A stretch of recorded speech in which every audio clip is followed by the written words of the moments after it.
Hello, magandang araw po sa inyong lahat. Sa video na ito, isi-share ko sa inyo ang capacity ng Shinong rice mill machine na ito.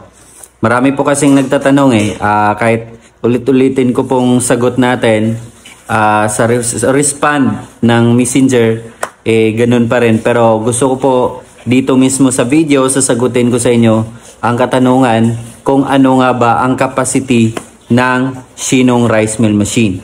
Okay. Ang capacity nito ay nasa 300 to 350 kilograms per hour. Ayan po ho, sa kabila, makikita nyo po ang capacity. Equivalent po yan sa 6 hanggang 7 sakong palay bawat oras. Alright? So, sa isang araw, kayang-kaya po nito mag-mill 10 to 12 hours a day. Ayan. 10 to 12 hours a day, hindi yan nag-overheat ang Shinong rice mill machine dahil alam naman natin na gawa mula sa South Korea. Good quality at durable yung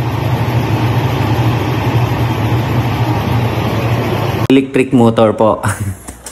So, ang electric motor ay kayang-kaya mag-operate from 10 to 12 hours a day. Kailangan nyo lang po magpahinga. Magpahinga yung machine at least 15 minutes every 4 hours. Ayan ho. Sa isang araw po, ibig sabihin sa 10 to 12 hours a day, kayang-kaya po niya mag-mill ng 60 to 80 kavans. Ang kavans po, ibig sabihin po yan, ang 1 kavan equivalent sa 50 kilograms na palay. 1 kavan po yan. 60 to 80 kavans. Depende po sa quality ng palay. Sana ho, walang maraming dumi or mga straws yung palay natin. Yun po ang mahalaga. At dapat po, bago isalang ang palay, dapat ang standard ng moisture content ng palay ay nasa 14% and below. Pwede 12%, 13%. But above 14%, like 15%, hindi na po yan. Kadalasan yan, durog na po yung bigas. Para maiwasan natin ang pagkadurog ng bigas at gusto natin good quality ang output na bigas, kailangan po na ibilad ng maayos ang palay natin.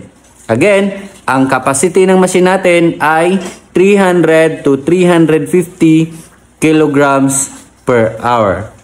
At hindi po tayo gumagamit na rub rolls. Urethane po ang gamit dahil impeller type po ito.